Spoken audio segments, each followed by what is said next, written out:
confers a lot of police powers on them. So, any state in the country where there is ASPA prevailing, the army has the authority to kill first and then answer questions later. And there's been a lot of movement across the country that these laws should be repealed. These laws which are giving impunity to the armed forces, to the police force, should be repealed. But the armed forces establishment has been opposing the repealment of the ASPA. Recently there was a news article that in Jammu Kashmir they would consider repealing it, but nothing concrete has happened. There's been a lot of debate happening, but no concrete action.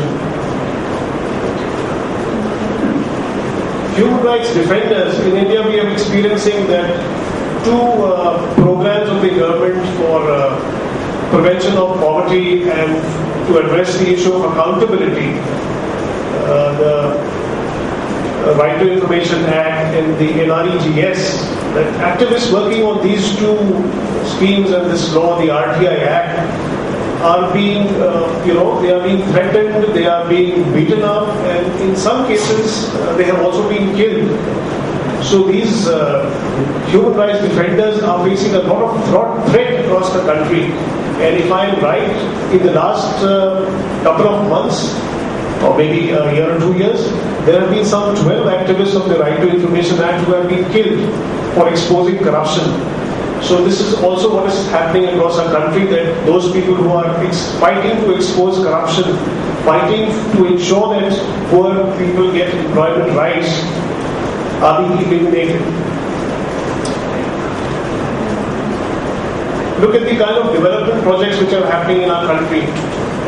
Yes, there is a lot of rapid economic development happening, but corresponding with the rapid economic development, there is rapid inequality happening. The divide between the rich and the poor is getting wider.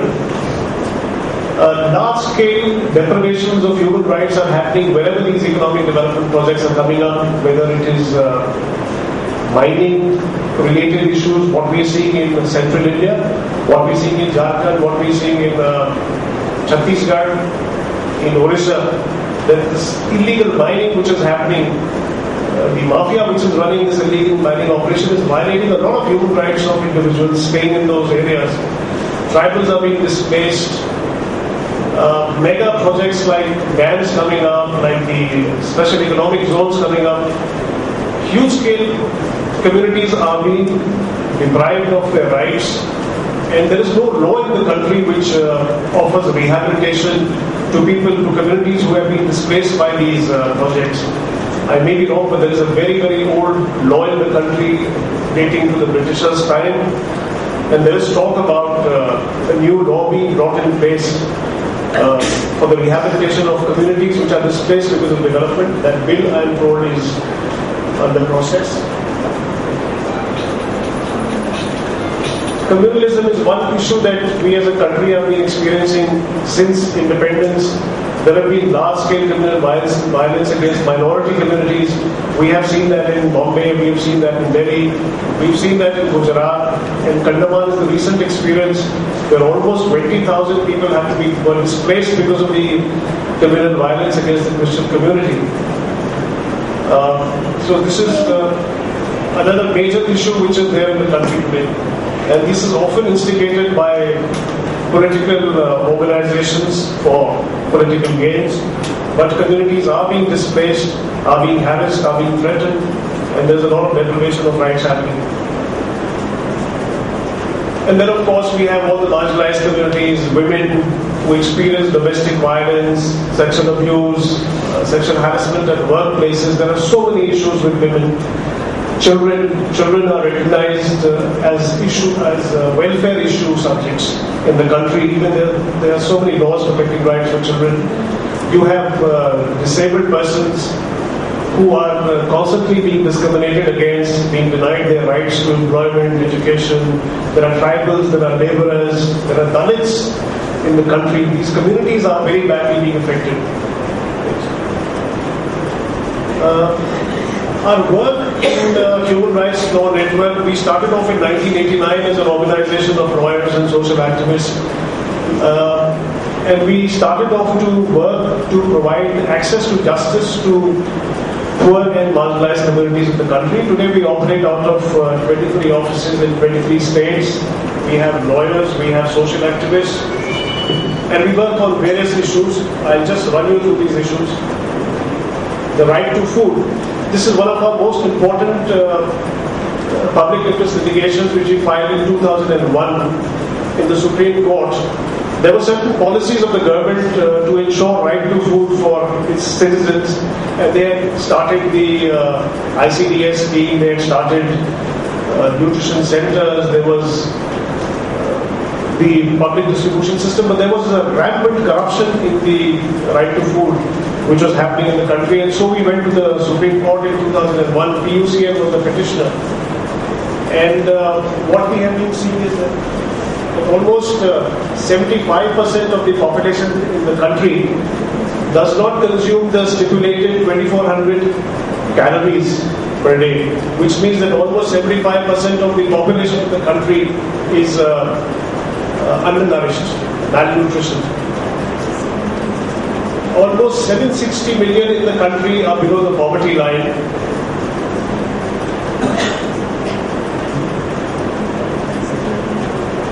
And half the children in the country are severely malnourished, and almost a quarter of these children are so severely malnourished that they have shrunken brains, they have stunted growths.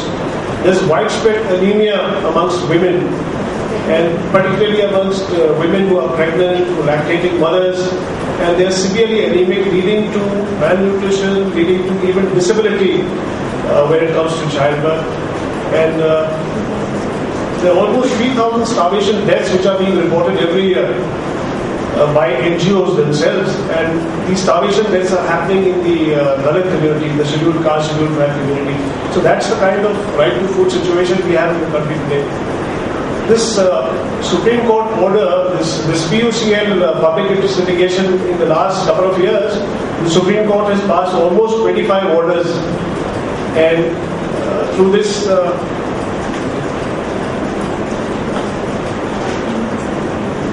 there is the universalization of the midday meal scheme. Now, the setting up of supplementary nutrition centers, almost 11 lakh centers have been set up across the country. Subsidizing food to almost 40% of India's population, ensuring maternity benefits, old age pensions, and forcing the government to come up with the right to work program, enacting the right to work bill. The Supreme Court, through its various orders, has directed the state governments to ensure that the ICDS scheme is implemented. And under this ICDS scheme, almost 83 million children have benefited between the age groups of 0 to 6 years. Through the universalization of the midday meal scheme, through again court orders of the Supreme Court, almost 100 million children have benefited in their access to right to food and nutrition. And studies have revealed that this midday meal scheme has lowered the malnutrition level amongst India's children.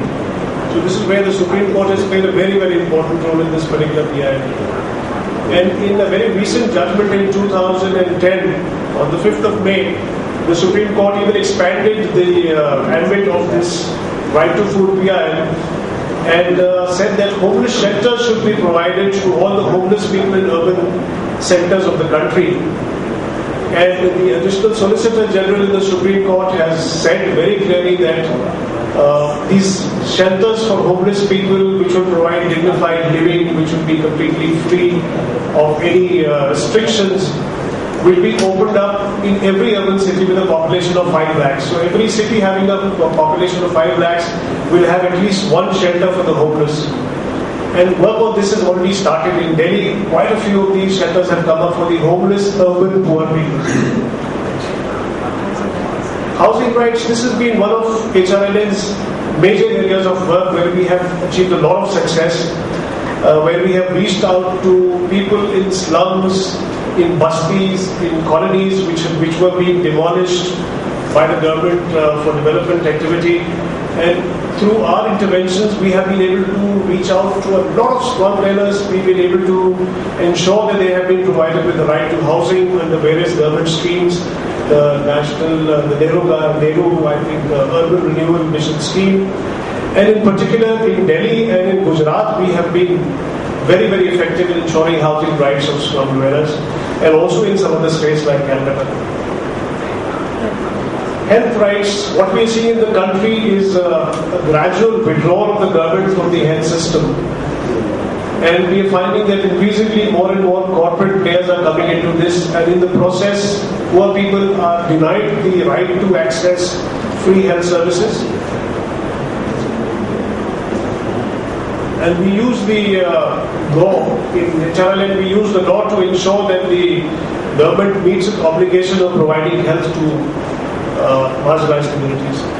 And just to give you an example, there are two important cases in this right to health. One was the SP Shukla versus Union of India, where the government, through pressure of the private sector pharmaceutical companies, had closed down vaccine manufacturing units, and this was largely in the states of Andhra and Tamil Nadu. And as all of you know, vaccines are so important to prevent disability also, the polio vaccine for instance, and so many other vaccines which are required for children, for pregnant mothers. And these vaccine manufacturing units were closed down by the government so that pharmaceutical companies could then manufacture vaccines and sell to the people of India at much higher cost. And we litigated in the Supreme Court. We got a very good order, and the Supreme Court order for reopening of these vaccine manufacturing institutes, they have been reopened. And there was another important case, Naresh, the Bani versus again Union of India, where the drug Controller General of India removed certain important drugs from the price control. Again, pressure from the private pharmaceutical industry, and which would have meant that these drugs would now be available at much higher cost to India's poor and marginalized. We again litigated in the Supreme Court, and the PI resulted with very good orders, and the Drug Controller General of India has been asked to publish this list. They will not remove these essential drugs from the drug control policy, and even to come up with certain guidelines for this. Reproductive rights, I will not dwell upon this. There are two very important cases that we have done in the Delhi High Court. One of which is a landmark case, which is probably the first of its kind across the world. And Kerry, my colleague, is going to speak about this later in the day. HIV and the law. India has one of the largest populations of HIV positive people. And the Indian government's policy has been more on prevention and less on treatment. And everywhere it is agreed that the way to tackle HIV, the spread of HIV has to be a twin-pronged strategy, where you have prevention and you also have treatment. Now, the Indian government policy was only on prevention, and we went to the Supreme Court, and we have our HIV initiative has been using the law